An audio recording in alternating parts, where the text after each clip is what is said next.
what colored me surprised. I didn't think it was possible.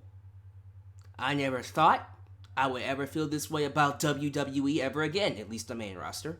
NXT is a part of WWE, but we all know what they care about is what they see on Raw and SmackDown, not on the third brand, although we know NXT is really the A show. But regardless, when it comes to Extreme Rules 2019, I said it in my preview. Let's just get through it.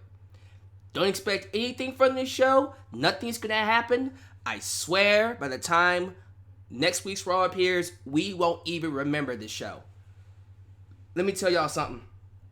I am eating my words. I am eating a lot of crow. More crow than I've ever eaten before. And I love the taste of it. I thought Extreme Rules 2019 was easily WWE's best pay-per-view in 2019.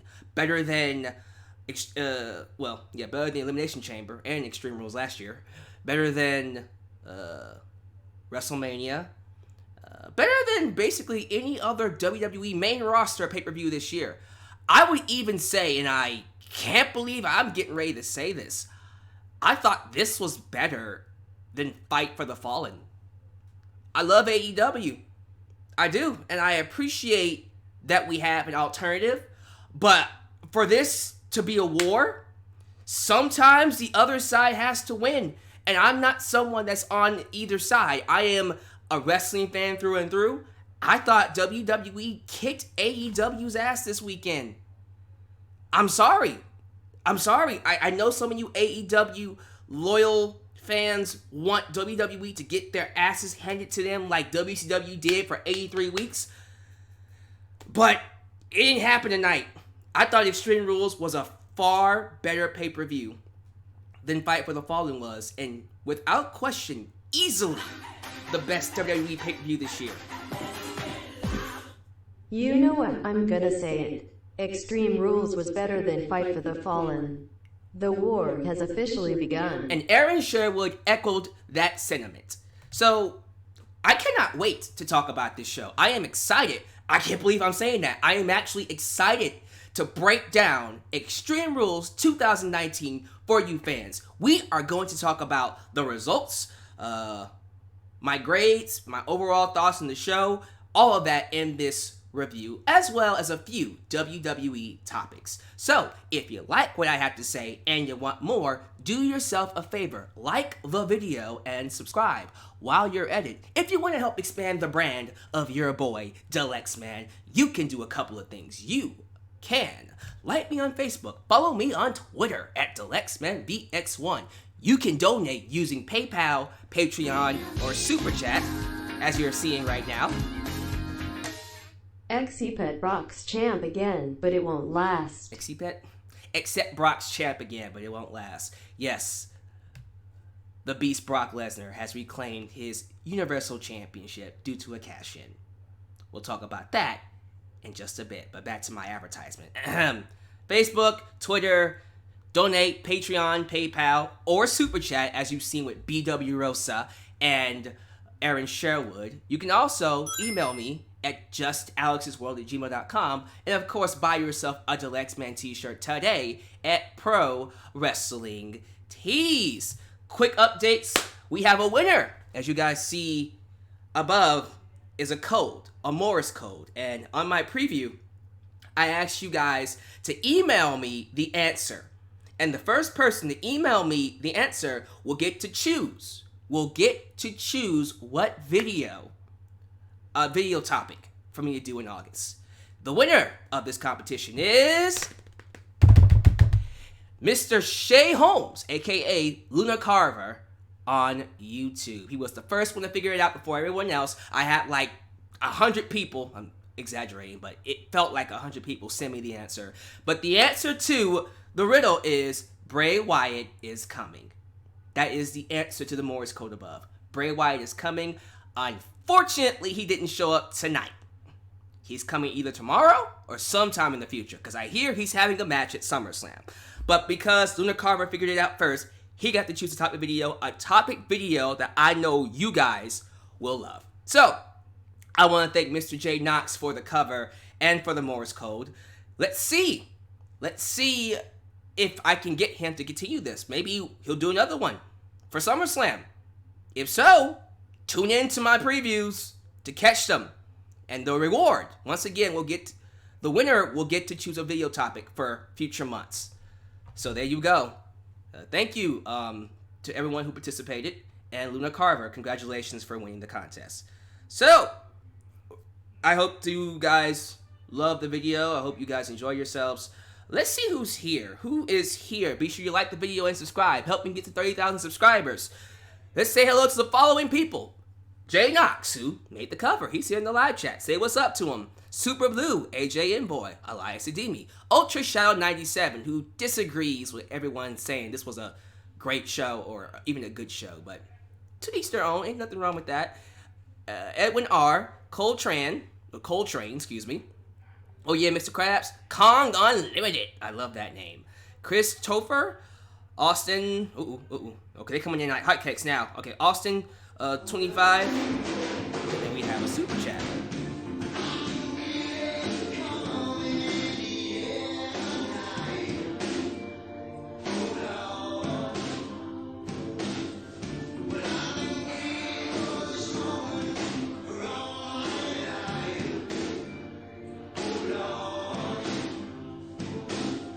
Personally, I liked Fight for the Fallen a little more, but this was still a very good show. Easily the best main roster show this year and in a while. Oh, absolutely, definitely. The best one this year. But back to this.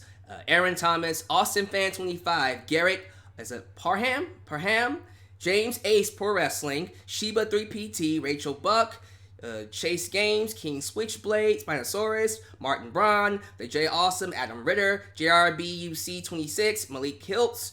My goodness, you guys are coming in. There's over 200 people here, and it's still increasing. I love you all. Carlos Marinzo, close enough. Darnell 06, Blaze for Prez, Avengers Fan 167, The Big Dog, running out of breath. Let's keep going. It's your boy. What's up? Knight Rider TY, Pikachu Black. Oh my god, there's so many. Nick Man, aka Atlanta, Spain, and one more. It's going to you, Christian C. Alright, if I don't say your name, it's not because I hate you. There is a lot of people here in the live chat. I would be here all day saying names. Thank you guys for joining me. Be sure you like the video and help your boy, the Lex Man, get to 30,000 subscribers. I'm at 27 right now. Let's get to 30,000. And then it's onward to 50 and then 100. So, let's get to some wrestling topics. The biggest topic we're going to talk about first is a certain arrest that happened in the world of wrestling. When I saw Jeff Hardy's name trending on Twitter a few days ago, my heart sunk because I was worried. I'm like, oh no. Please don't tell me he's hospitalized.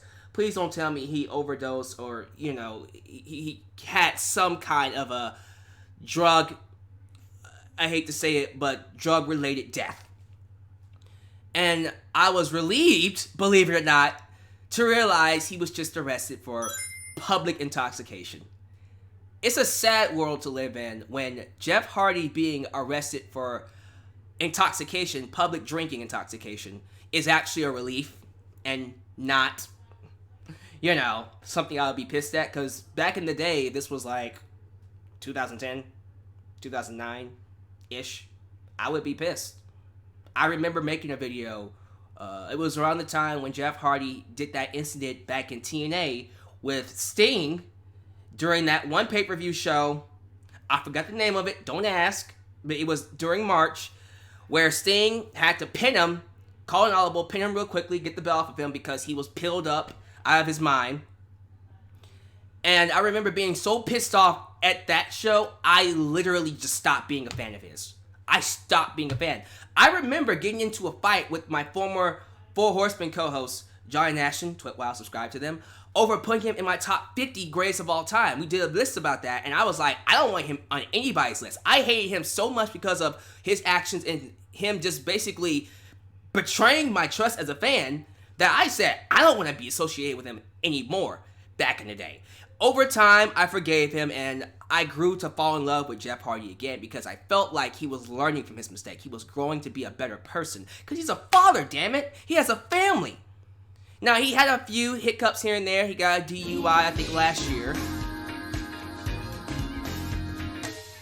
Oh, why, Jeff, why? Well, yeah, he's had DUIs recently, but those are one of those setbacks I can forgive. It's like, okay, he's not like the only person getting DUIs. I mean, the Usos got DUIs too, so I can't go hard on him for that stuff. With this, the public intoxication, although I'm happy he's not dead, there has to come a point in his life where he has to make the decision to get better. I can't be that fan who, you know, back in the 2000s, the early 2000s, when he was on drugs and having issues, I was like, man, I feel bad for you, Jeff, man. I support you. I love you. I'll help you get through this. I'm going to give you all the love in the world to help you get through it. I can't be that fan anymore. I also can't be the fan that's showing him tough love and going, get your shit together, Jeff. God damn it. Stop screwing up. The PPV was Victory Road 2010. It won't hurt, Jeff. Yeah, Victory Road. Thank you. 2010. It did hurt Jeff. It won't hurt him anymore, but that's a blimp on his career for sure. But like I was saying, I can't show him love. I can't show him tough love. At this point, I just had to be a bystander. I had to love him from a distance and say, look, Jeff, you know what you're doing, man. You got to get your act together. At this point in time, you're not only hurting yourself. If it was just you, it would be a different story, but you have a family now. You have a kid. You have a wife. You are now hurting them by putting yourself in this situation, which in a way should make me angrier, but it's not my life. And the only thing I can say is, at least he's not dead. But it's sad that that's where we are when it comes to wrestling. We're at that point now where we should be pissed off that he's screwing up. We're just happy that he's not dead because we're so desensitized. We've seen so many wrestling deaths over the last decade that we're just happy this one is still alive. But I will say this. You are walking a thin line, Jeff. If you're watching this, I'm pretty sure you're not, but you're walking a thin line. You gotta get your act together. You're not in your 20s anymore, buddy. You're too old for this. Will you want to do live reaction for Raw next Monday for reunion at Tampa Bay? We will see. I'll talk about the reunion show in just a second, but let me just wrap this up. Well, actually, that's all I gotta say. I just feel bad that when it looked like he was on his way to returning, because apparently he's in good shape. Reports are saying he's healing a lot faster than they anticipated, and he was scheduled to come back after SummerSlam. Now, because of this, I don't know. That might have put it on hold, but maybe it won't. We'll see. We will see what happens with Jeff Hardy. But, you know, I know some of you are pissed off about it, about his decisions, but quite frankly, I'm just happy he's still alive. So take that and do what you want with it. Other news, as Mr. Sam Peeble just mentioned, in a week, on July 22nd, Monday Night Raw, we will have a Raw reunion show featuring some of the best legends in WWE history: Hulk Hogan, Stone Cold Steve Austin, Shawn Michaels, Ric Flair, and others making their return to interact with modern day superstars. And this is a clear ratings grab. We all know it's a clear, without question, an attempt to get people to watch Raw again because we've lost so many viewers. But I'm not too upset about it because, listen, the ratings have been low, very, very low over the last few months. They got to get interest back for SummerSlam. It's SummerSlam season. We're on the road to SummerSlam. We got to get these people to care again. Personally, I'm actually shocked we didn't do it tomorrow night. I'm like, screw it, just do it tomorrow night. Just get a head start on this. Because next week, you're going to be 3 weeks away. But okay, I mean, better late than never, right? So I'm interested to see how that show's going to go, especially knowing Paul Heyman will be writing the show. Starting tomorrow night on Raw and, of course, Tuesday, Eric Bischoff and Paul Heyman will take positions as executive directors of the shows. Raw for Heyman and SmackDown for Eric Bischoff. They will be in full control. I heard they will be in full control of the shows. Vince McMahon will not have anything to do with the creative, but he does still oversee everything. He still has to approve it. But in terms of creating stories and stuff like that, Vince is done. It's just Heyman and Eric Bischoff now, which, good. Hopefully that's a good sign for things to come.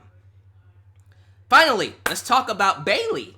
Bayley, the SmackDown Women's Champion, was on a Fox interview called The Fair Game. And during this interview, she was asked what was the hardest, or what are the hardest things that fans don't know about being a wrestler. And Bayley says the hardest part is the 4 to 5 hour drives through towns, sometimes sketchy towns. And the interviewer was shocked to know that, wait, you guys don't have your own drivers? You drive yourselves through towns? I don't know if you guys have seen the interview, but look up Bayley interview on Fair Game. I think it's like a 9-minute interview. It's not that long. You should watch it. But she was shocked. And she was talking about CBAs and basically telling Bayley, y'all make way too much goddamn money to be driving yourselves. After a long day of work and you putting your bodies on the line, you now have to drive yourself to the next freaking show? Isn't that a bit wrong? And to us, we think it's just a normal thing with wrestlers. It's always been like that. It's always been like that.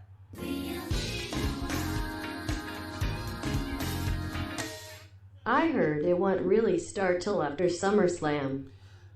But we'll see, BW Rosa. But regardless, her reaction is a fair, natural reaction to hearing that.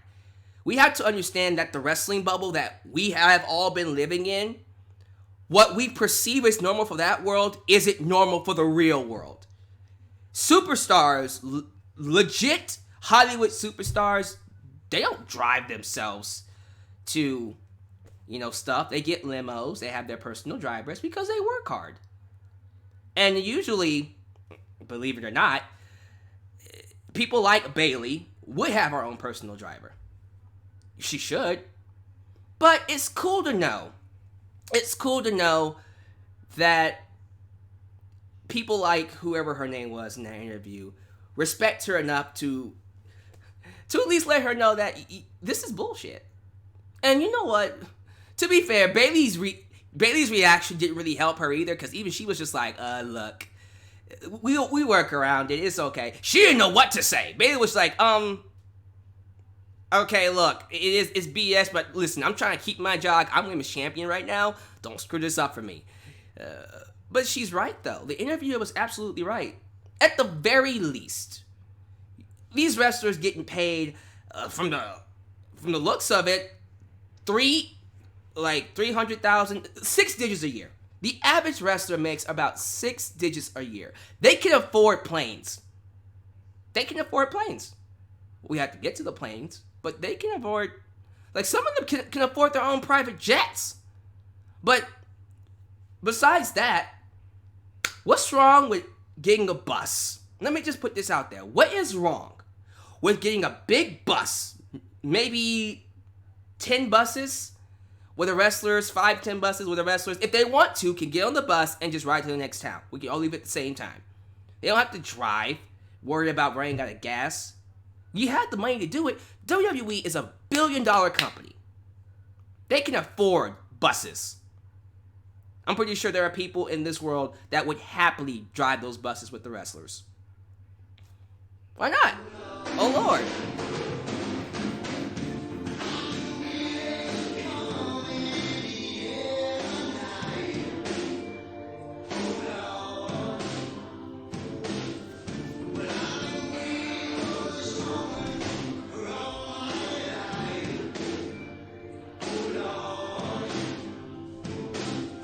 I do plan to start watching Raw and SD again this week because it's SS season.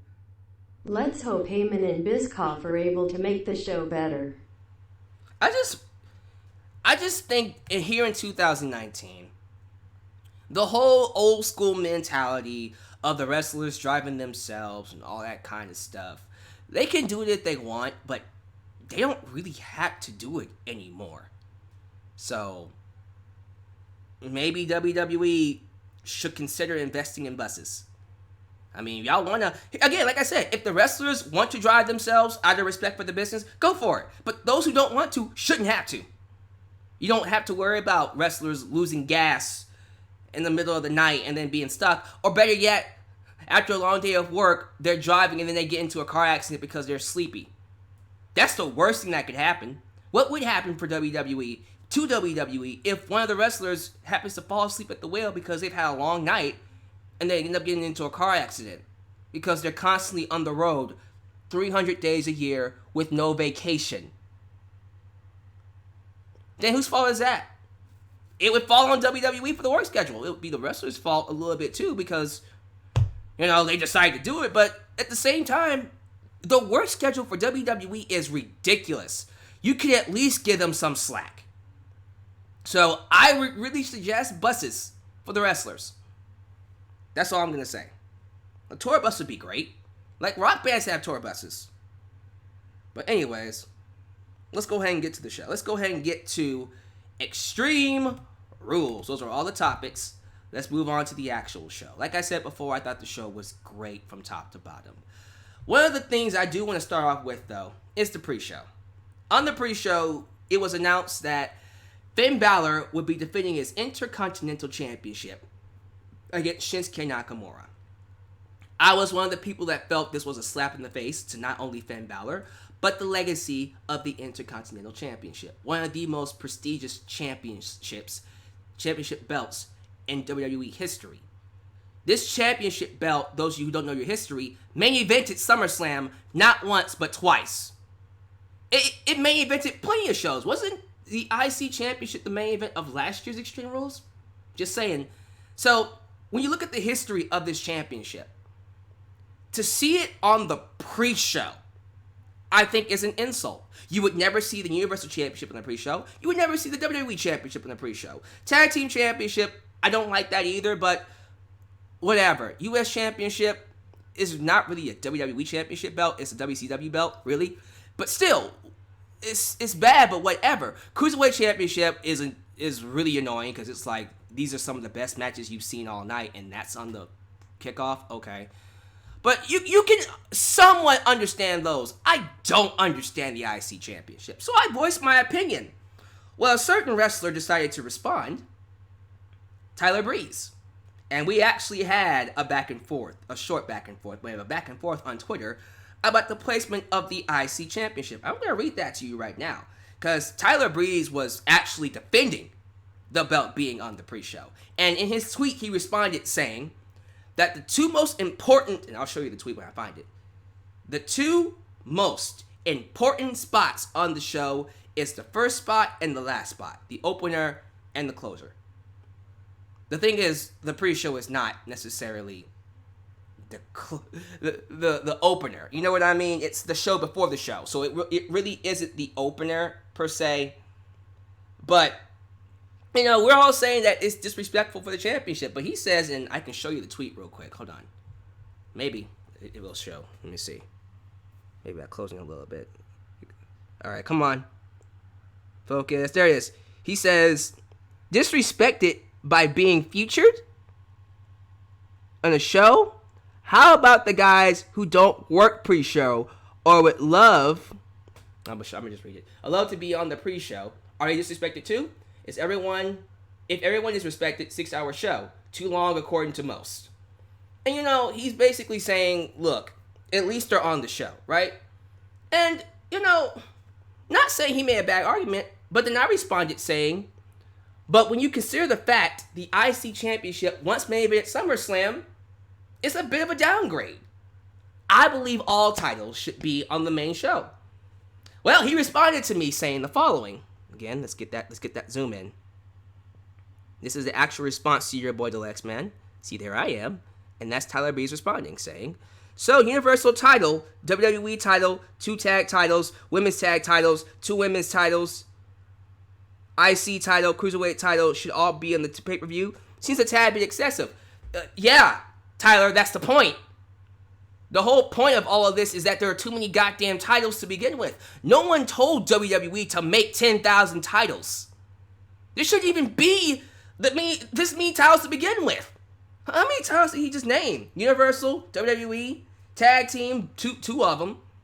Then women's tag titles. And then 2 women's belts, that's 7. IC, that's 8. Cruiserweight, that's 9. That's 9 belts. We don't need that many belts. That's one thing I hope Eric Bischoff and Paul Heyman changes. We need to cut some of these belts off. Either unify some belts or just get rid of them. I'm sorry, women's title needs to go. Women's tag titles. And one women's title is good enough too. So we need to get some of these belts down. And I don't know. We just gotta get rid of them. But that was the point I was making to Tyler Breeze. Like, there are too many belts. And he said nothing. He has yet to respond to that, by the way. And I don't think he is, because he doesn't have an argument for it. He'll probably say something like, well, at least they're on the show, and that's what matters. Regardless, though, when it comes to the IC Championship match, I thought it was pretty solid. I didn't really think they had a bad match. The shocking part of it all is that Shinsuke Nakamura won the IC title. He beat Finn Balor on the pre-show for the IC Championship. So Shinsuke is now, let me think, he is a US and IC champion. I don't think he's won any tag belts yet. I know he's won the NXT Championship. That's pretty good. Okay, not bad for Shinsuke Nakamura. The thing is, and I gotta say it, Finn Balor has not done anything with that belt. It's almost like the WWE, Vince McMahon, forgot that he existed.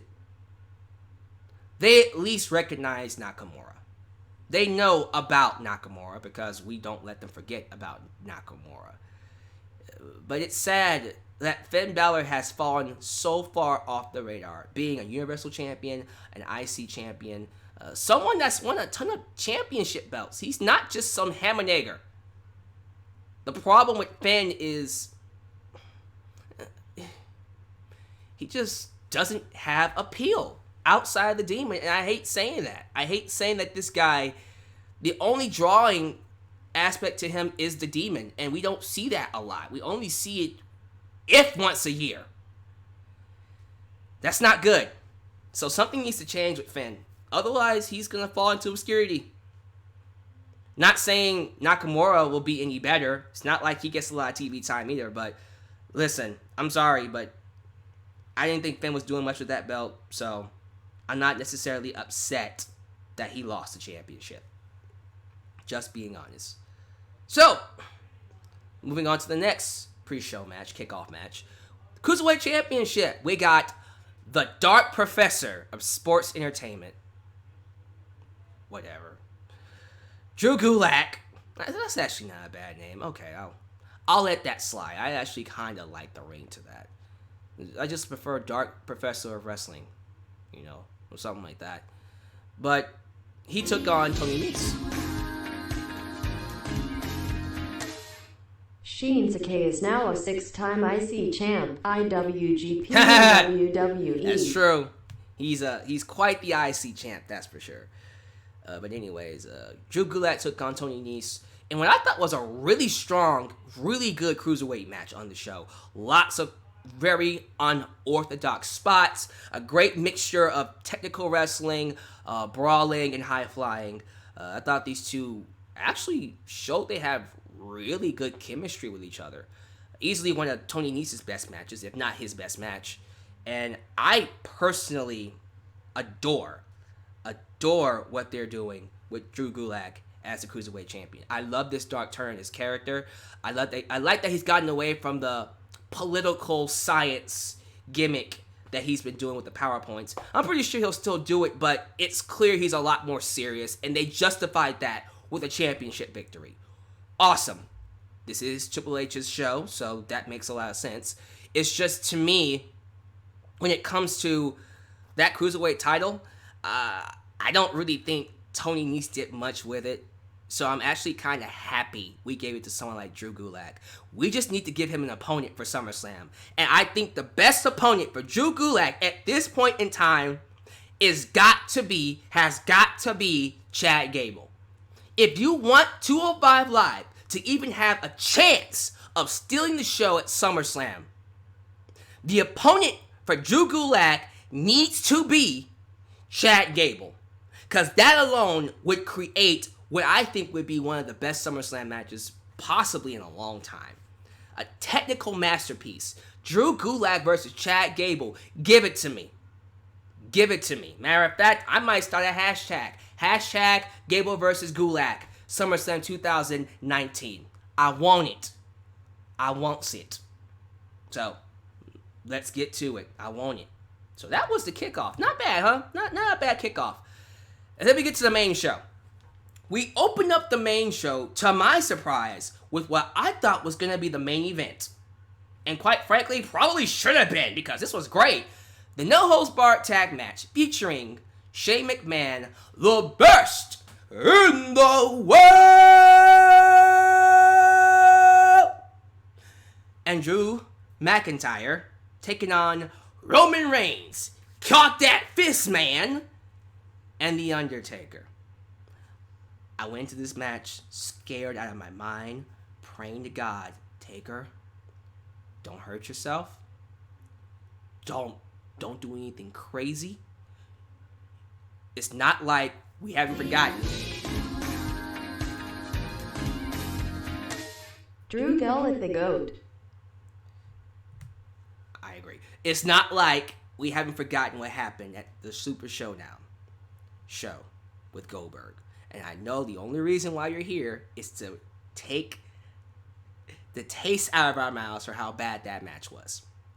But please, don't hurt yourself. Just get in there, do what you gotta do, and then get out. That was my thought going into the match. And I am happy to say this was easily The Undertaker's best match in years. I dare say since his feud with Brock Lesnar back in 2015, which those matches by themselves were really good. Both of them, the Hell in a Cell match and the one at SummerSlam. I found the Hell in a Cell match better than the one at SummerSlam, but still, I thought by far Taker's best match in the last few years. This was amazing. I thought everything about the stuff with him and Roman looked good. I thought all of them, even Drew McIntyre, looked awesome. There was a spot in the match where Taker was going for the tombstone and he did the taunt with the throat slit. You see McIntyre rising up behind him.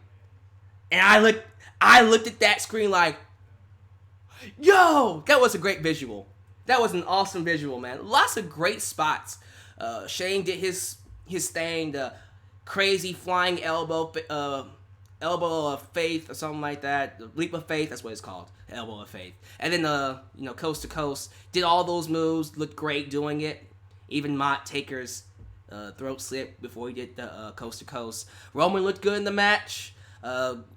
Everybody did a great job. I easily would make this Taker's best match in the last 3 years. I wouldn't even hesitate to say that. And I dare say this is Shane's best match. No, I thought his match with Miz was better at WrestleMania. Yeah, his match with Miz was much better at WrestleMania. But it's still one of Shane's best matches he's had in a while as well. So, congratulations to all involved. Even Elias getting involved looked good. Shot Kevin Owens didn't get involved. Thought he was going to get involved, but we'll talk about him in a second. But it's clear that this was a showcase for The Undertaker to let us know, look, punks, I still got it. And maybe he does, working with the right people. He looked great. I thought the match was great. Undertaker and Roman Reigns win, with Taker getting a tombstone pile driver on Shane, which he at first had trouble doing. He tried to pick up Shane and just kind of put him down, was like, you tried to escape me. I'm going to play that off. I'm going to pretend he tried to escape me. Picked him up, tombstoned him. And then we did the whole celebration with Taker doing the stance and then the fist in the air. Awesome. Great way to open the show. Philly loved it. Philadelphia, by the way, awesome crowd. For the most part. Y'all pissed me off in certain matches. But for the most part, I thought the crowd was good. For the most part. We'll talk about the moments they weren't. But great opening match. Taker can still do it. Working with the right people. He can still do it. I'm shocked to have said that. I'm shocked to have said Taker still has the ability to have a great match in 2019. So where do we go from here? McIntyre versus Taker at SummerSlam? I'm okay with that. We'll see, though. Next match, the Raw Tag Team Championship. The Revival versus the Usos. Good match. I thought they had a good match weeks ago with the last match I saw. Well, to be fair, I barely watched that match, so it is what it is. It probably was better, but I really enjoyed this match. I thought they gelled well together. I've always felt the Usos in Revival could have a legitimately really good clinic of a tag match if given the time and the story and the platform to do so. So this was not a shock to me. They went in there, tore it up. Revival showing us why they are one of the best tag teams, if not the best tag team in WWE. Although the Usos basically have them beat right now, because I don't really know if there's a better tag team in the world than the Usos. And that's just my opinion. But they beat the Usos, so technically they have a right to call themselves the best tag team in the world. The Revival get the victory with the Shatter Machine. I thought, once again, good chemistry overall. Definitely a match you guys should go see. Good match. Aleister Black versus Cesaro. This is Aleister Black's debut as a singles competitor. He came to the main roster in a tag team with Ricochet, and he didn't really debut as a singles guy for SmackDown until tonight. And I gotta say, when I first heard this match, when I saw Cesaro challenge Aleister Black last Tuesday on SmackDown, I said this was gonna be one of the best matches on the show. And god damn it, it was. This was amazing. I thought this was everything I could want in an Aleister Black and Cesaro match. I didn't want it to end. Lots of crazy stiff shots, crazy spots. There was this one spot where Aleister Black, I get them mixed up, not really. Aleister Black was on the top rope, and he goes for his flying knee attack, or the Meteora. Cesaro catches him in air, holds him up, a la Sami Zayn 2013, throws him in air, and catches him with an uppercut on the way down. Freaking loved it. Loved every second of it, and you just saw all kinds of crazy, really crazy displays of strength, striking spots. It was just an awesome match all around. The problem is the crowd was dead for it, for the most part. Towards the end of it, it got too good, and they had to chant, "This is awesome." But it was one of those, this is awesome. This is awesome. It was a very weak "This is awesome" chant. I'm like, okay, come on, y'all. I get that Taker's match surprised everyone, and it was a lot better than we thought it would be, but I know you're not worn out for that. Come on. This match deserved a lot more love than it got from the crowd. I was very upset with the way the crowd reacted. This match on an NXT show would have been praised. Like, if we have gotten the respect that it deserved. It's just in front of this type of crowd, which was a mixture of casual viewers and, I suppose, hardcore fans. But it hurt. It hurt to see that. It was an awesome match.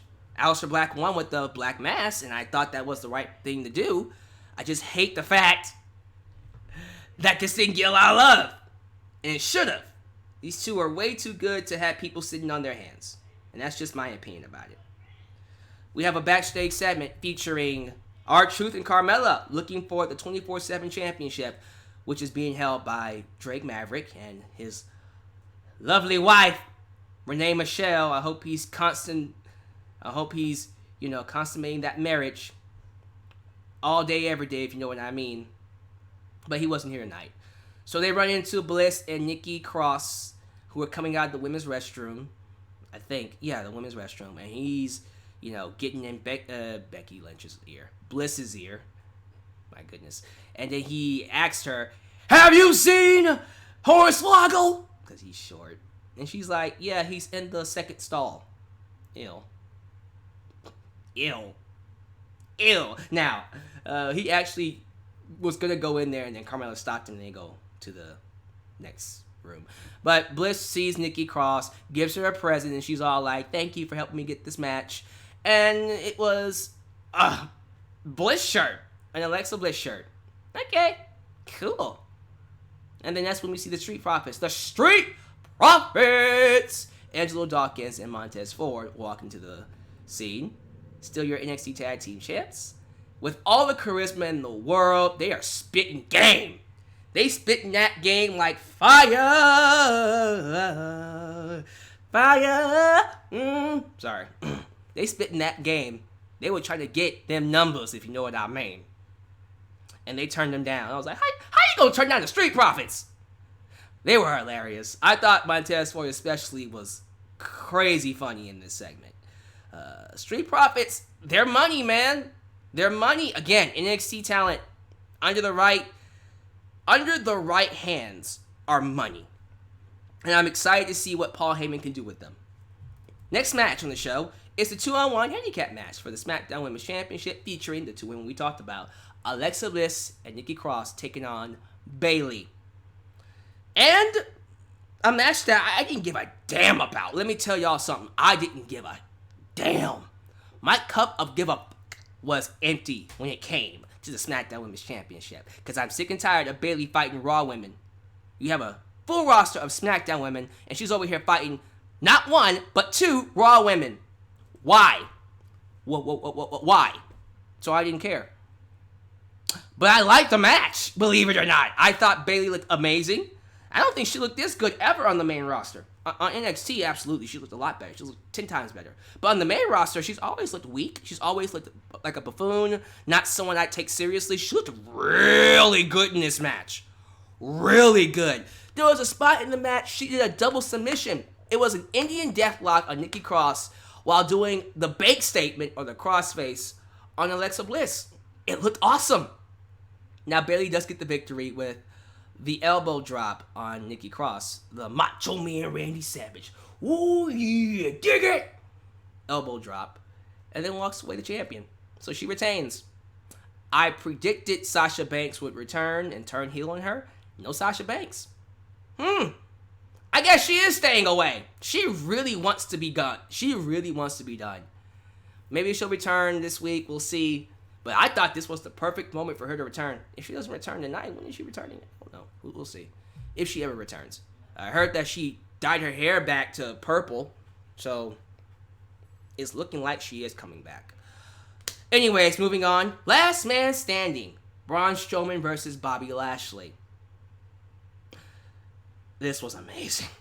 I gotta say it. In my opinion, although I really enjoyed that match between Aleister Black and Cesaro, the match of the night for me is going to Braun Strowman and Bobby Lashley.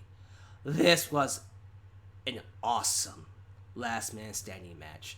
I knew these two had really good chemistry weeks ago when Strowman speared Lashley through the stage, and everybody just lost their minds, called it one of the best segments, one of the best things to happen for Raw this year. And I'm just like, yeah, that just says a lot about the people who are working together. And I thought, you know what, maybe if they get into a match, it won't be as good. No, it was better. They had an amazing match. The stuff they did in this match was incredible. They took the fight backstage, up the crowd, to the concession stands, broke barricades, went to the tables, went to the other tables from other countries and stuff. They went all over the place. It was awesome, and the match ends in a spectacular fashion with Braun Strowman doing a power slam, a running power slam. I forgot exactly where they were, so let me see if I can describe it. It was like a covered, I don't even know what it was, but it was like a wooden box of some sort. It was a covered area in the crowd, and they climbed up one of those, they climbed up the stairs, and then you have that little break, the little fork in the stairs, and in between that is a section that the crowd can walk out and stuff. They basically fell from there, from a power slam, through some wooden stuff, and under it was a crash pad, clearly. Yeah, let's kill them. But they hit it very well, and it had a great effect. It looked freaking awesome. And I love the fact, because again, it looks like a wooden box. I don't even know what to call it, but they're in this wooden box now. The referee's counting 1, 2, 3, 4, 5, 6, 7, 8, 9, because it's the last man standing match. And as he gets to 8, we see Braun Strowman punch He-Man, Braun Strowman, punch his way out of the box and go, Braun! And I just laughed my ass off. I thought that was awesome. I love that. I love the finish. I love the match. I thought this was match of the night. Braun Strowman wins the last man standing. I won't say he's been redeemed, but he is really close to being redeemed. That was an awesome freaking match. So, again, at this point, I'm thinking, my goodness, this show is awesome. I don't see how this show can get any worse. And usually when I say that, that's when the show gets worse. It doesn't. It doesn't. But yeah, Braun Strowman, the Kool-Aid Man, pulling the Kool-Aid Man. Oh yeah, coming out of that box. Freaking hilarious. Next up is the Triple Threat SmackDown Tag Team Championship. We got the New Day taking on Heavy Machinery, Otis and Tucker, and the champs Daniel Bryan and Eric Rowan, or just Rowan. Great tag match. This was better than the Raw tag match. Of course it would be. Look who's in the match. Highlight of the match has to be Heavy Machinery. I thought those two stole the show. I don't know what anybody says about them. I don't know how people feel about Heavy Machinery. And it might just be because I'm an NXT nerd. Although everybody technically in this match is from NXT. I mean, Bryan started NXT. Doesn't matter. I thought Heavy Machinery were the stars of this match. Especially Otis. Tucker had his moments too. He looked great for a big man his size. To see him doing high-flying stuff, incredible. But Otis, he is a charisma machine. He is just a lovable big man. A big fat teddy bear that everybody just loves. He is awesome to watch. I love his caterpillar. I love his gyration that he does. I don't even know what that's called. The little hip thrust. I thought that was awesome. And to my surprise, I didn't think they were going to do it. Although I had my sneaking suspicion that they would get the belts back because Eric Bischoff's about to be in charge of SmackDown literally this week. But yeah, New Day win the belts back. They are now your 6-time SmackDown champs. And I feel, for me, would I have preferred Bryan and Rowan keep the belts? Yeah. Yeah, because I don't really think they did much with those belts. They didn't even get a chance to turn them into the hemp belts that they said they were going to do. Remember, Bryan had the WWE Championship and made it a hemp belt? I wanted the tag team champs to be, tag team title belts to be hemp belts too, but maybe sometime in the future. But New Day won the belts back, and I love the finish. I love that when Bryan was kicking Big E, he pulled out the five persona from NXT and beat the piss out of Daniel Bryan. It was awesome. I love that we have Mr. I have till 5. Does this mean that Kofi is now a double champ? Technically, if we're doing the, what do you call it? If we're doing the Freebird rule with them, Kofi technically is also a tag team champ. And technically, New Day is also WWE champion. So they're all dual champs. Anyways, I love how we did I have till 5 versus 5. The Battle of the Fives at the end. Bryan kicking Big E in the chest. He Big E'd up. Just big E'd up. And then, of course, we hit that, the up, down finisher. Someone pressed R2. And they won the tag team titles again for the 6th time. So now all members of New Day have the belts. I think that's great. I think it was a long time coming. I honestly believe New Day has earned this. They've been easily some of the best acts, probably the best act for WWE in the last 5 years. So, yeah, they earned this. Now, this also might be an indication that the group eventually is going to have to split up. Because where do you go from this, y'all? Like, seriously, let's stop and think about this for a second. Getting into the WWE Championship match. Samoa Joe versus Kofi Kingston. Kofi Kingston wins. Samoa Joe was great. Samoa Joe was talking talking a lot of mess. I thought he looked good for the most part, but in the end, he just lost to a Trouble in Paradise like we all thought he would. And that's not really something I want to see for Samoa Joe. Talk a big mess and fail. Sucks for him, but let's see what they do with him. I don't know where else we can go with Samoa Joe. But to be honest, he's a Raw guy. So did we really think he was going to win the WWE Championship when he's on Raw? Maybe Bryan is facing Kofi in SS. Nah, it's going to be Shane. No, wait, Shane's going to fight Kevin Owens. We'll talk about that in a second. We'll find out. But Kofi beats Samoa Joe. Meaning, Kofi Kingston retains the belt. We'll see what happens with Samoa Joe in the future. I don't know what they're going to do with him now. I think it's one of those things where he's kind of in limbo, but we'll see. But Kofi and the New Day are champs, all of them. So where do we go from here? You can't come back to this because it's not going to feel special. They're going to have to break up eventually now. We've reached the peak. We've basically maxed out everything to do with the New Day. So when they drop those belts, that might be it. So this is only to me, this is the beginning of the end for the New Day. I mean, they had a great run and they're going down in history as one of the best stables in WWE. But you can't go anywhere from here. This is it. In my opinion, this is it.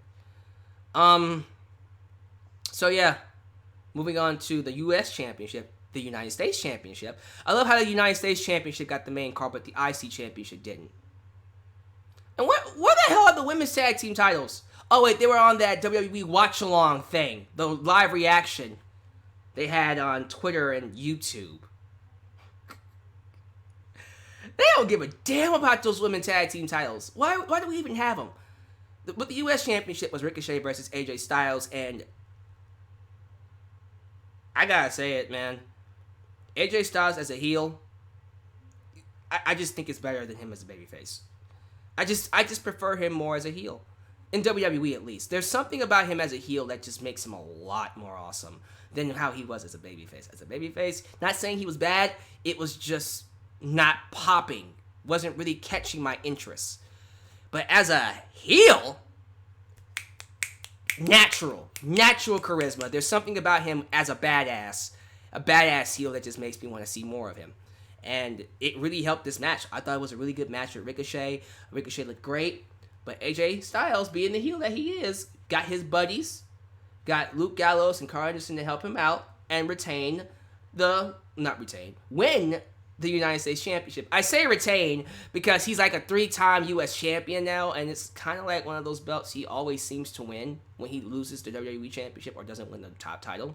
So, there you go. He is now the U.S. champ, and apparently they're doing another match between AJ and Ricochet, which is what I wanted. I told you guys in the preview that I would love to see AJ win the belt, and then they do one more match at SummerSlam. They're doing it, so let's see what they do. Should be an awesome match.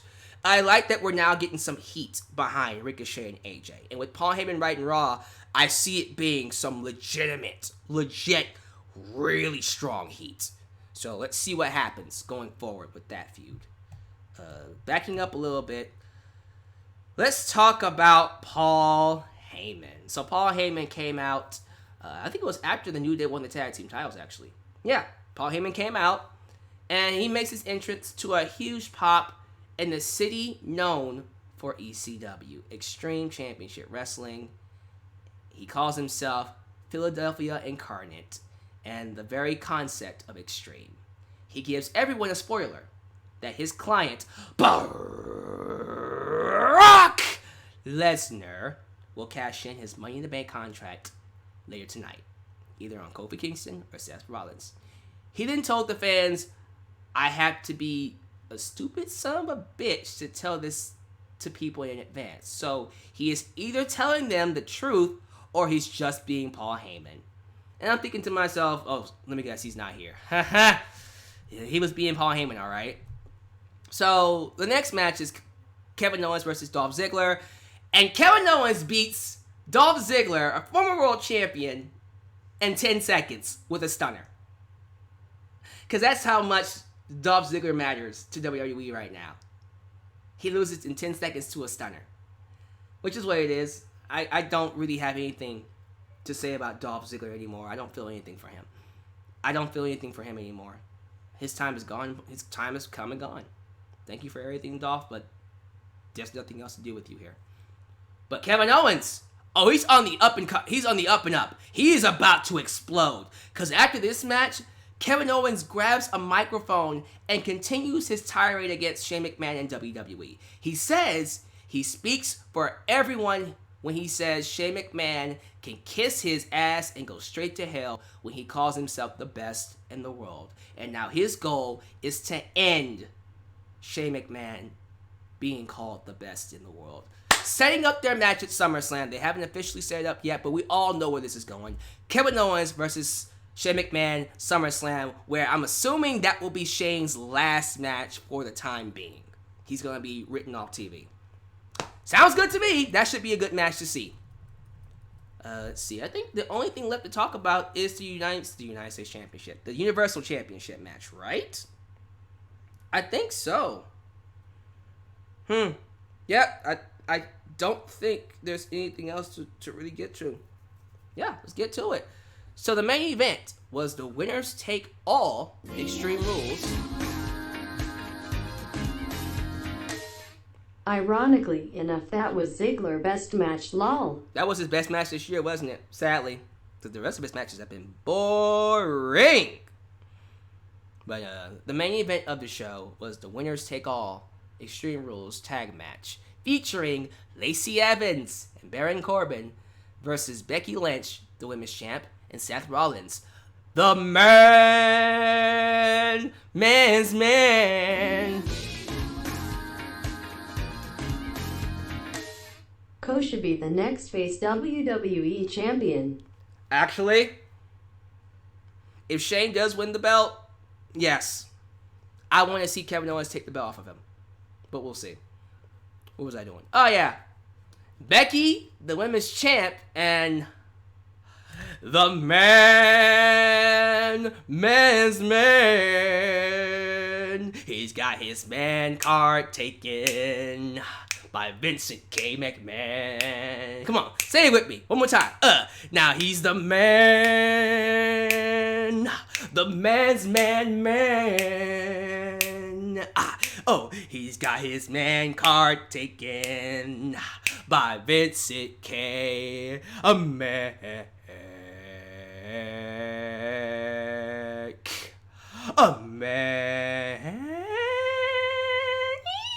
Ooh, that high note right there. And I just killed some of your ears.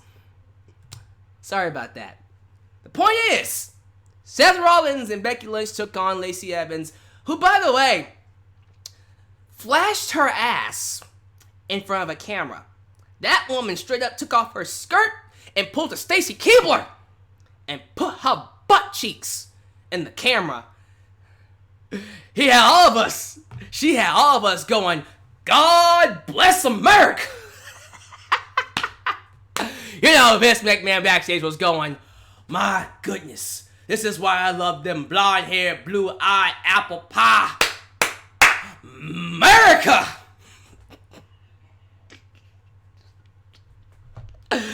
Oh boy. Yeah, she had Seth Rollins written on her booty. Her little pancake ass.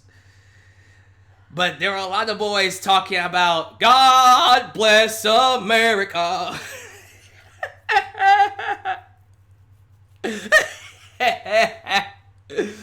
But anyways, y'all some nasties. Shut up.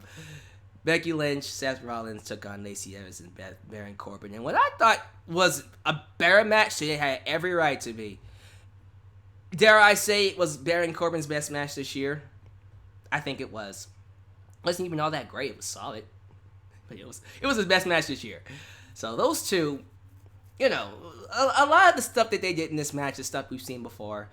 Kendo stick shots, they go to the outside, suplexes on the ramp, suicide dives, they tag in and tag out, which was dumb. This is an Extreme Rules match. Why aren't we do tornado tags? I don't get that. So once they got away from the regular tag rules and just made a tornado tag, I liked it a lot more.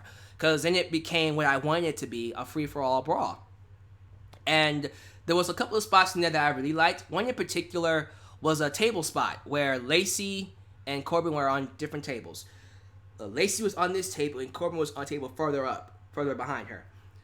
Seth Rollins and Becky are on the turnbuckle, and the tables are on the outside. Becky jumps off the first turnbuckle to land on Lacey's table.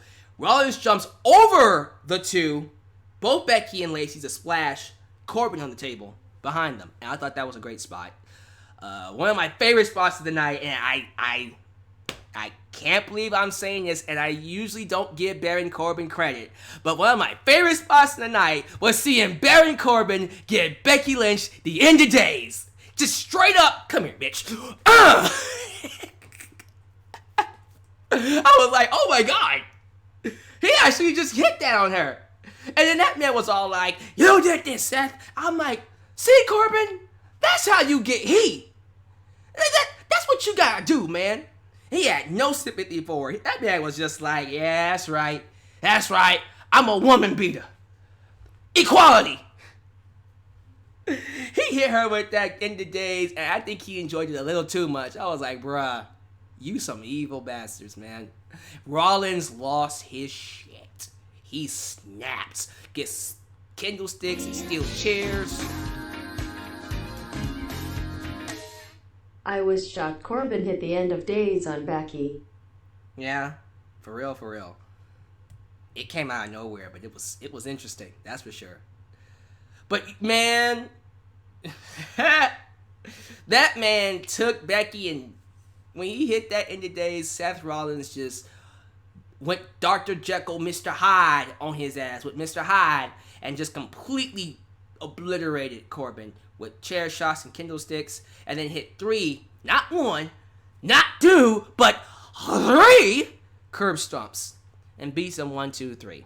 So I am happy to say, as a result of this match, no more title shots for Baron Corbin, no more title shots for Lacey Evans. Thank God. Unfortunately, that was not the end for Seth Rollins. He didn't get a chance to celebrate, because just when he wins the match, Brock Lesnar hits the stage with the briefcase, storms the ring, hits him with not 1, not 2, but 3 suplexes. Paul Heyman gives the briefcase to the referee, announces that he's actually cashing in, hits the F5, pins Seth Rollins to become the 3-time Universal Champion. Brock Lesnar is now the Universal Champion once again. Universal Champ Seth Rollins' reign has ended, and we are now off to the races to SummerSlam. So where do we go from here? I am praying that Brock Lesnar's championship run is short. I do not want this man leaving again with the Universal Championship belt, because let's be real. Oh, Lord.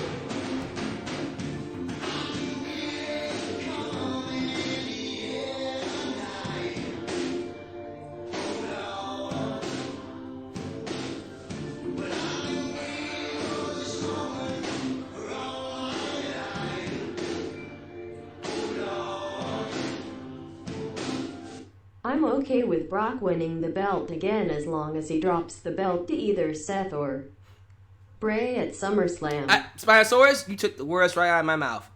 Basically, what I was about to say is I'm cool with him winning the championship as long as he drops it at SummerSlam. It needs to be short.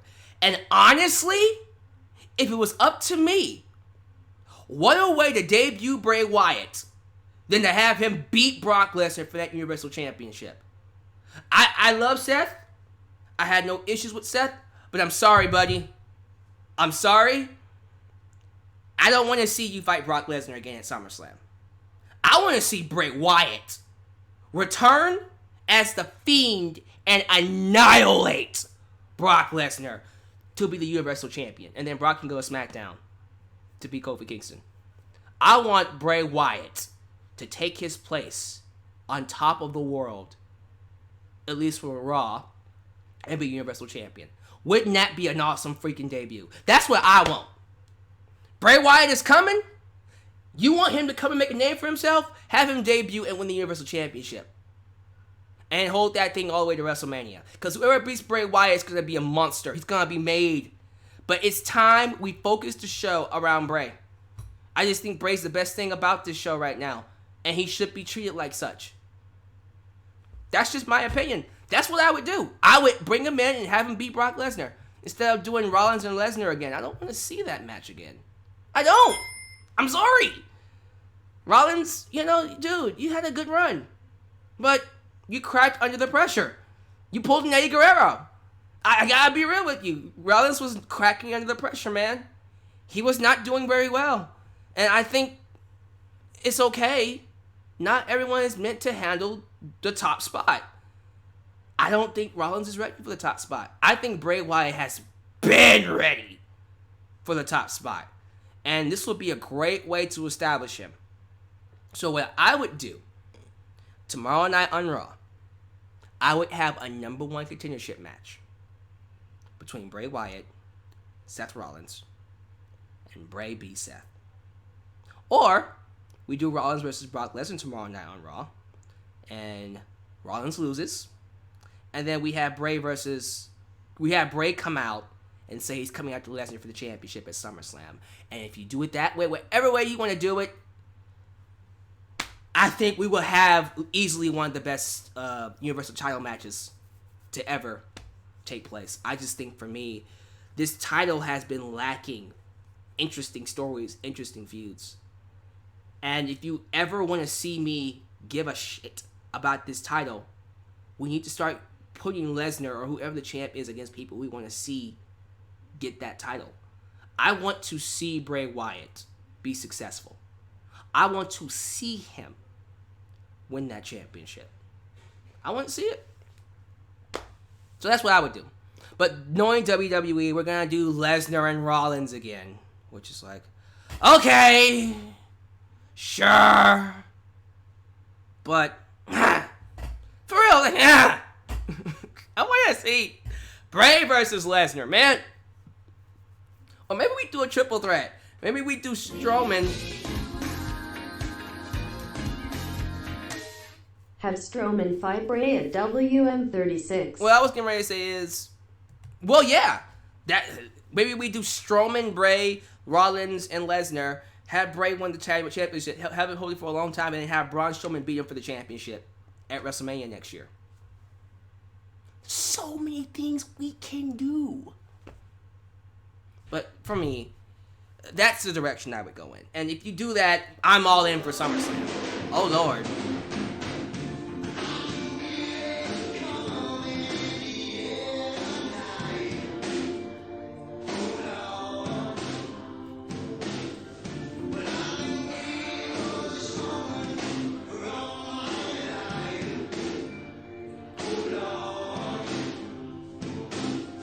Imagine The Fiend versus The Beast incarnate. If they do that, take my money now, WWE. That would be really awesome. So, overall, that's my thoughts on Extreme Rules. A great show. Easily WWE's best show, main roster-wise, this year. I thought it rivaled some of NXT shows. So that's a good sign when you're able to rival an NXT show. We're on a good path for WWE. I'm excited to see what they do with Heyman and Eric Bischoff. And I think I'm going to spend a couple of minutes. Just do a few minutes. So, how are the likes looking? How many likes do I have on the show? Let me see something real quick. Let me close this out. Let me check out the likes.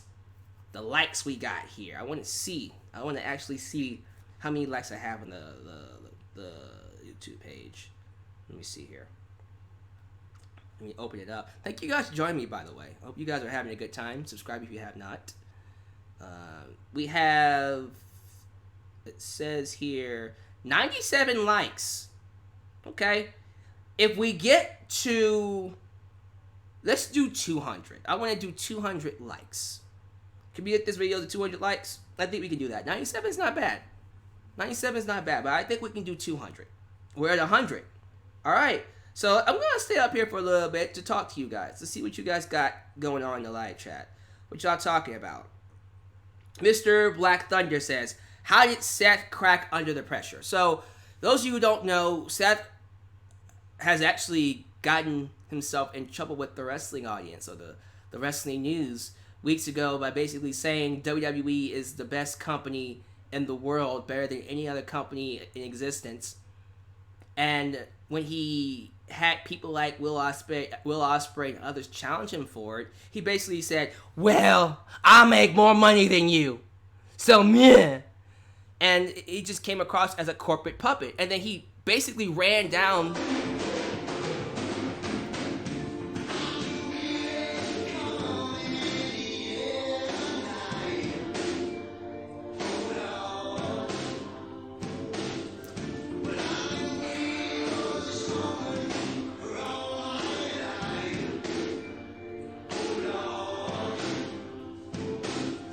It was a way better show than it had a right to be. I would give it an A minus.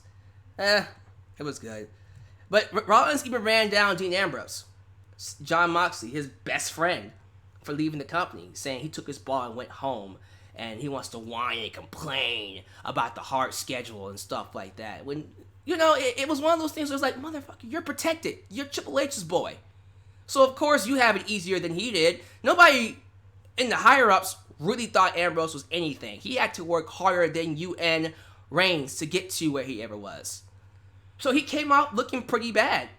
And the reason why he was talking like that was because the ratings were low, people weren't showing up to shows, people weren't really liking his matches or his programs, and he was the top guy in the company, so it all reflected on him. He was cracking under the pressure. So he, to me, wasn't showing the mindset of a champion. So to see him lose the belt, it is what it is. Sorry.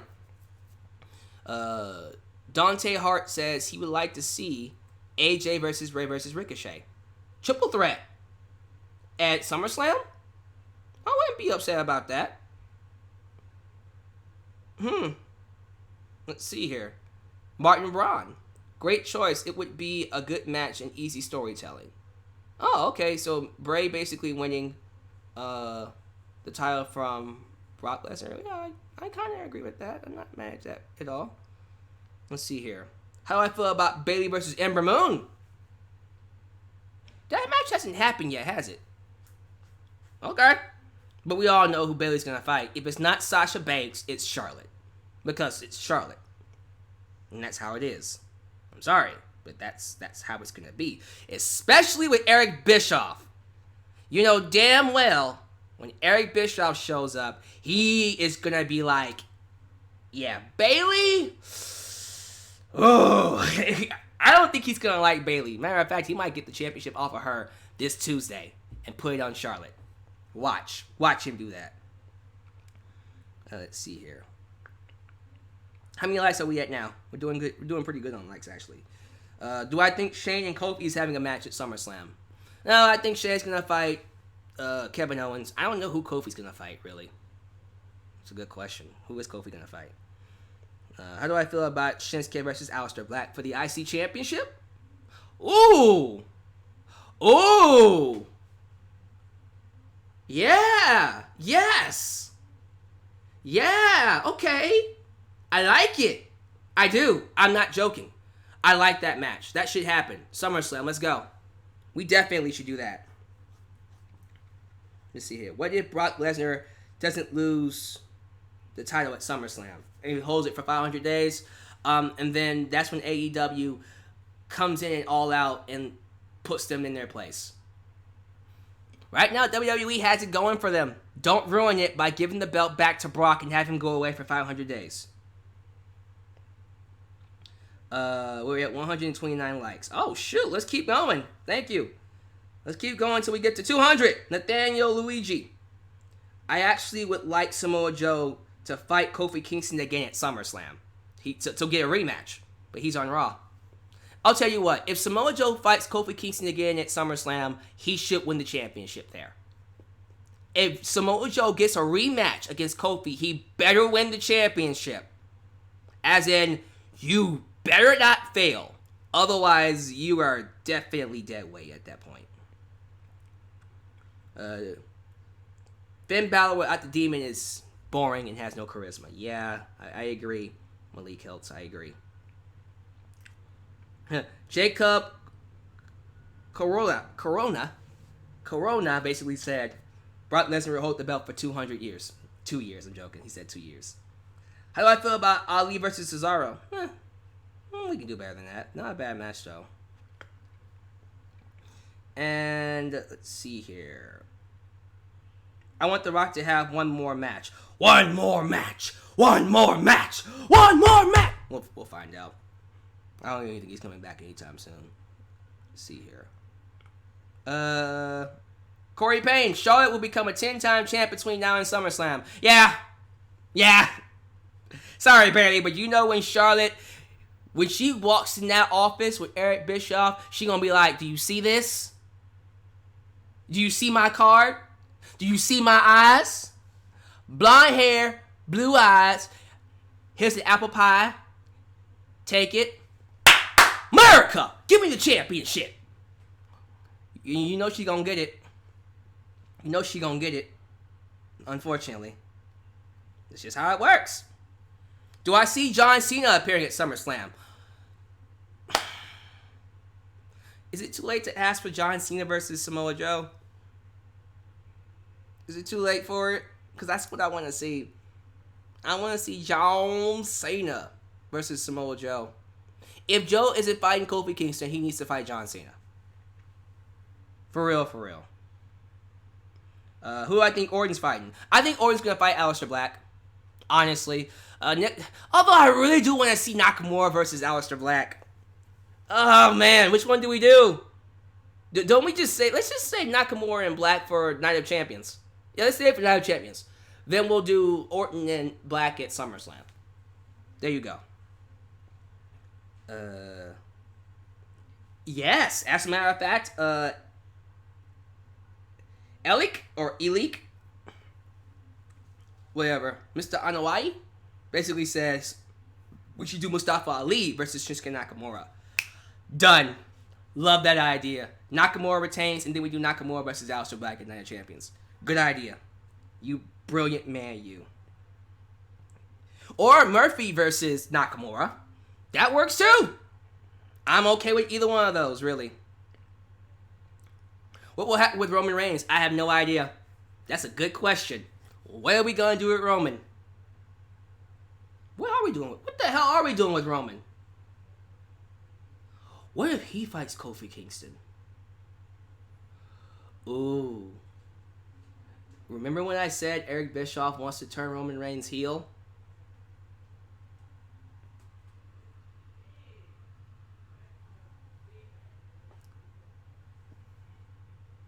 I heard that Ronda's coming back soon. Yeah, she'll be back around SummerSlam, Survivor Series for the build to WrestleMania. So yeah, she's coming back really, really soon. How do I feel about Gulak versus Mysterio? You know what? Mysterio on 205 Live, let's go. I want to see Mysterio on 205 Live. He can fight Kalisto, Humberto, and all of them. That would be an awesome place for him to wrestle. He gets paid the same amount anyway, so who cares? Yo, I'm feeling that Roman Reigns heel turn against Kofi Kingston. That's all I'm going to say. You don't think Eric Bischoff would do it? What they got to do with Roman? What do they have to do with Roman now? Seriously. All right, one more. Let's do one more comment, then I'm going to get out of here. Let's see here. Melvin Jackson. Jeff Hardy was arrested last night, so that won't happen. Well, I already talked about Jeff Hardy earlier, so I don't really have much else to say. Well, okay, wait. Malik asked me a question. Okay, random thought. How would you feel about Kevin Owens making a stable with all the guys who haven't been used? I don't know if they'll make that work. That sounds convoluted. For real, for real. It sounds a little too convoluted for WWE. But, alright, let's see what they do next. I'm excited for what's to come in the next few weeks. With Paul Heyman in charge starting tomorrow. Eric Bischoff in charge starting Tuesday. Will we have different sets? What storylines will be happening at SummerSlam? Because they even said, in reports, they basically said, whatever plans they had, go out the window. once Heyman and Bischoff start this week. So it's a clean slate for both shows. I will see you tomorrow for Raw. I will see you Tuesday for SmackDown. I am excited to start this journey with you. So we begin the road to SummerSlam tomorrow night. Don't forget, next week, Monday, will be Raw Reunion with all the legends, Stone Cold Steve Austin, HBK, Ric Flair, I think Kevin Nash, Scott Hall. All of them are going to show up to interact with modern day generation wrestlers. And then, of course, we got NXT. Got to talk about them because we got NXT TakeOver Toronto coming up very soon. I have not seen G1 Climax Day 3, and I haven't seen Evolve yet. We'll take care of that tomorrow. We had too much to talk about tonight, so we'll talk about those shows tomorrow night on Raw. I'll probably have to do Day 3 and Day 4, as well as Evolve, but that's a lot of shows to keep up with. So I'll probably watch the G1 Climax tonight, and then Evolve tomorrow, and then we'll talk about it then. But other than that, that's my review. Thank you guys for watching. I appreciate you showing me love, and I hope you catch up with your boy the X-Men on Twitter, on Facebook. Don't forget, July 14th is today in 3 days. July 17th, that's my birthday. Your boy the X-Man on July 17th was born in 1990. That, my friends, is... I believe, my friends, that in my personal opinion, my 29th birthday, and yes, I'm 29 years old, believe it or not. I'm old. I just kind of feel like, for me, the older you get, the more you realize, okay, what do you want to do with your life? Well, your boy the X-Man has figured out what he wants to do. And it includes this YouTube channel and others outside stuff that I'm not going to talk about here. But this YouTube channel, no matter how long I'm able to work here on YouTube or whatever platform, your boy the X-Man is going to stay a commentator for wrestling. I want to make this a thing. I want to do interviews with wrestlers. I want to talk about shows. I want to be on a show and commentate during a match. This is something I want to do. So stay tuned. We got a lot more coming up. Stay tuned for future videos, future topic videos, reviews on Raw, SmackDown, SummerSlam previews, NXT, all of that. This channel is about to blow up. So subscribe while you're here, because we're going to hit 100,000 subscribers soon, and maybe one day even 1 million. But that will come in the future. I gotta speak into it. We're going to speak it into existence. 100,000 subscribers. Here we come. Your boy, the X-Man, signing off right here in the X-Man's world. You guys take it easy. I'm out. Peace.